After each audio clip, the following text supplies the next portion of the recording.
Hello, I'm Andy Vining, and welcome back to My Mother's Diaries. Before we turn the page into 1950, I thought I would take a little time to look back, as some of my listeners have requested more information about the people and places that are mentioned in the diaries. So I now tell you more about some of those people and some of the places that Mother's mentions in her diaries on a day-to-day basis. These diaries are not simply a record of days, they are a living picture of a family, a farmhouse, and a way of life that moved gently through the seasons. And at the centre of everything stands Hiltonbury Farmhouse, still there to this day, now a superb pub and restaurant with many family photographs on the walls showing our family history. The farmhouse is the centre of Chandlers Ford community called Miller's Dale. I like to think that it was named in memory of my mother, as she was born, Margaret Kathleen Miller, Peggy, and became a Vining when she married my father. I don't know that for sure, of course, but it's a nice thought. But the community did open the Vining Copse at the entrance of Millersdale in memory of the Vining family in 2012. So this is now a memory in time about Hiltonbury Farmhouse, and this was written by my father in 1974, not by my mother. There are some places that are more than just houses, places that seem to hold the memory of everyone who has ever lived within their walls, and Hiltonbury Farmhouse was one of those places.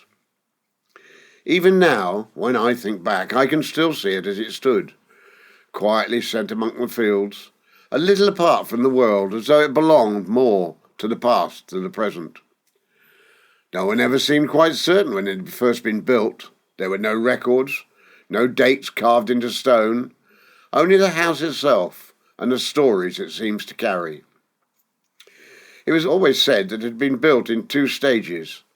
Up in the roof, the great oak beams told their own story, joined together rather than laid in one piece, as though the house had grown over time, just as families do. Those beams had come, it was believed, from the old shipyards at Buckler's Hard. Great timbers, once part of sailing ships, bought by horse and timber cart, and set into the place to give the house its strength. There was something rather comforting in that thought, that the house itself had already lived a life before ours even began. The chimneys are quite a sight, and they are still there today. 6 of them, all different, standing above the roof like quiet sentinels.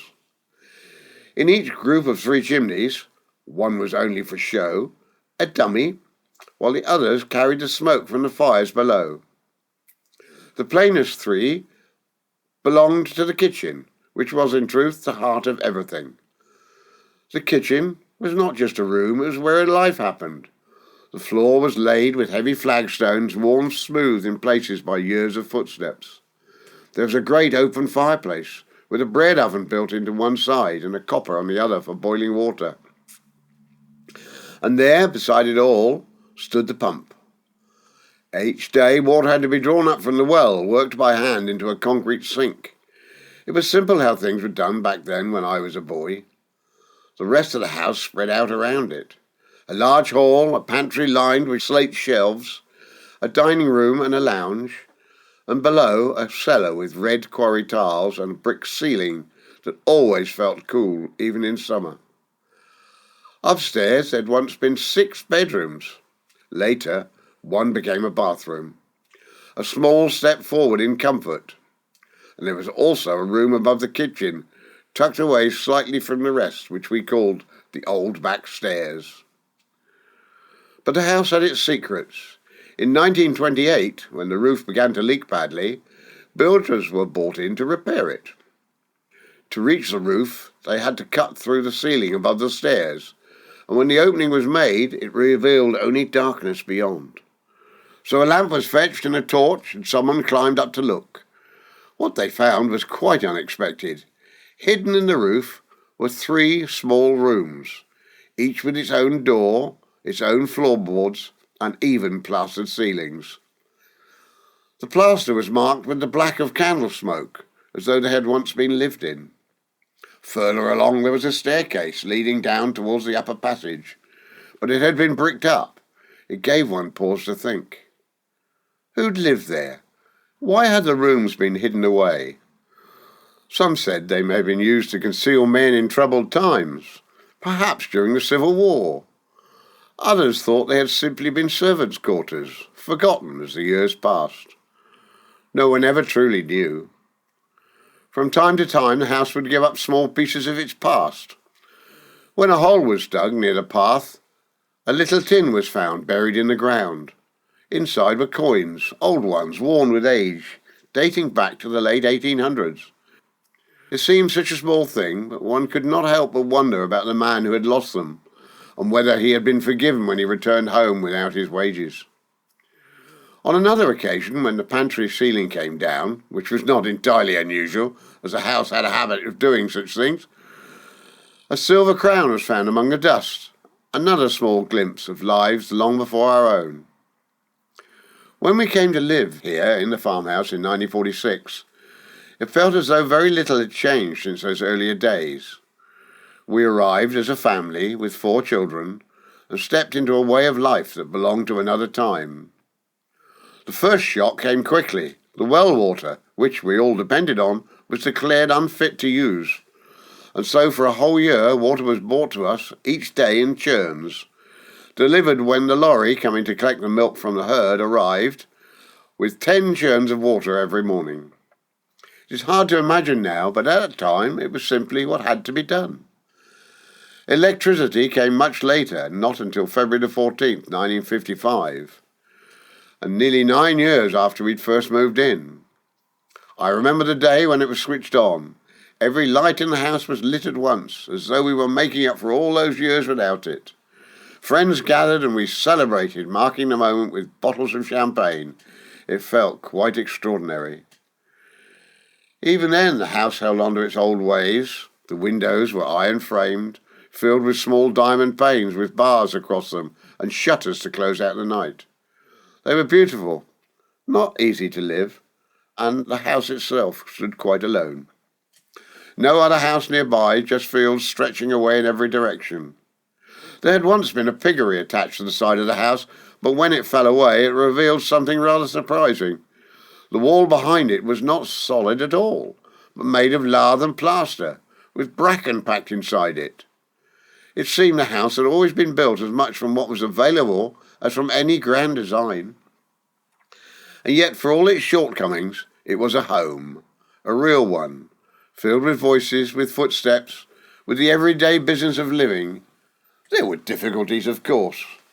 Times when things were hard, when the house felt cold or inconvenient, or simply too much to manage. But there was happiness too.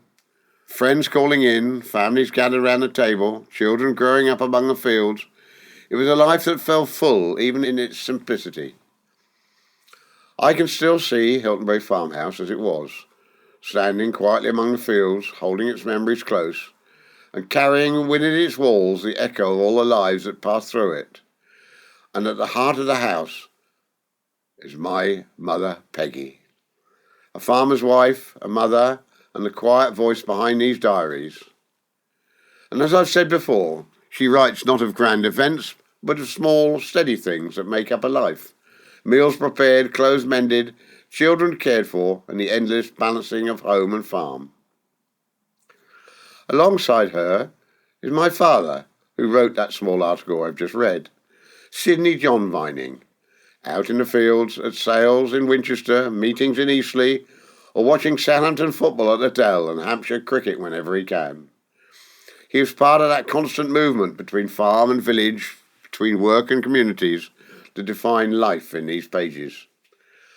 And there are the children, just 4 of us in 1950, as my brother Simon does not arrive until April 1958. In 1950, Jennifer, my eldest sister, was 12 years old, Janet was 10, and then there came me, Andrew. I was only 6, and Heather, the youngest, who was 3 years old in that year. Now, some of the places. There is Beechcroft in Lakewood Road, the home of my mother's family. Granny and Auntie Bella, and Mother was often there on her bicycle, keeping the family close. But what becomes clear as we listen to these diaries is that no one lives alone. People move in and out of the farmhouse kitchen naturally as the changing weather. Joan Beaton, perhaps the closest of all, a constant companion to my mother, walking together, washing eggs, going to dances, sharing tea, conversation and laughter.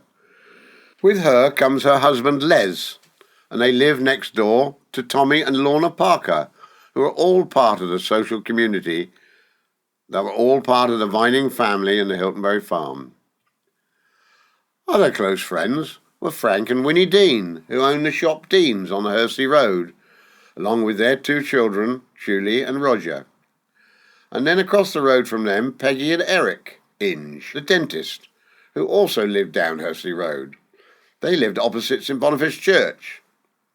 These are families who appear again and again, for supper, for dancing, for tennis on summer evenings, cricket sometimes, or simply just a chat over a cup of tea. There are others too, each one adding their small part to the story. There was Mr. Cross and Den Guppy, part of the working life of the farm, who often came with chickens and various items. Norman Cooper, my father's cousin, with his wife Kath and their children Richard and Roger, they lived in North End Farm in Hursley, the famous Hursley herd of pedigree jerseys. Then there was dear old Mrs. Fulbrook, arriving most days, bringing much-needed help inside the house. Marjorie and Doug West, with their son Malcolm, they also lived near the egg packing station on Pine Road, and they owned a paper, delivery and general shop on the Bournemouth Road. Then there was Mrs. St John, the lady who ran the prep school that I attended, also on Pine Road, and she became a huge influence on my life in 1950 when I thought of my schooling and my future. Other members of the family are Betty, mother's sister, who married Fred Player, and as the story unfolds, becomes a big part of my life. Nora and Stanley Baisley, mother's elder sister and her husband, they owned a big nursery in Eastleigh and 2 grocery shops as well, and their 3 children, Judith, Veronica and George. It was Bob and Bunty Miller, mother's brother, and they moved away from Chandlers Ford to Benfleet in Essex with their family, Mary, Anne and Joan. Lily and Wally Adkins and their sons Michael and Robert all lived in Enfield, but I often spent some time on my summer holidays with them in London, and they were often down to Hiltonbury Farm.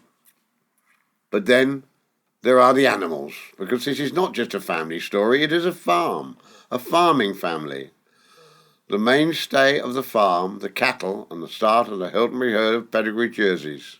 They were all there every day, being milked. Then there were young baby chicks, arriving in their hundreds, growing into the hens, providing another source of income. And the eggs always had to be washed and taken to the egg packing station in Pine Road. And then there were the pigs, providing meat for the table. Smokey had arrived in 1949, the family pony, and Lassie, our lovely Welsh collie, whose puppies arrive as spring turns to summer most years, a small moment of wonder in the middle of ordinary days. Those animals are not just background, they are part of the rhythm, part of the life, part of the story itself. And what emerges as 1950 unfolds into a new year and a new decade is something very simple and very precious. Remembering that we still lived without any electricity.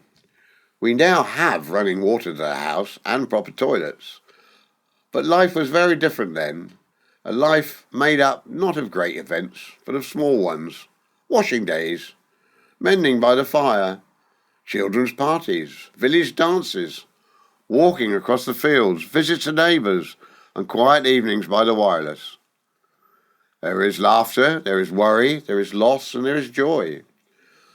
And through it all there is a sense of something constant, a rhythm, morning to evening, day to day, season to season. And now we stand at the beginning of another year, another turning of the page.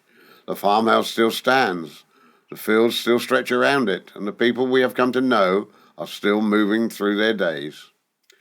But as always, we do not yet know what lies ahead. That is the quiet beauty of these diaries.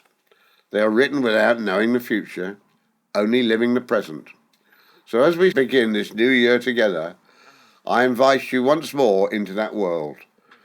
To walk through the farmhouse door, to sit for a moment by the fire, to listen to the voices, the laughter, and the gently passing of time. Because in these ordinary days, something extraordinary is being preserved. A life, a family, and a way of living that might otherwise have been forgotten. And so let us turn the page and see what 1950 has in store.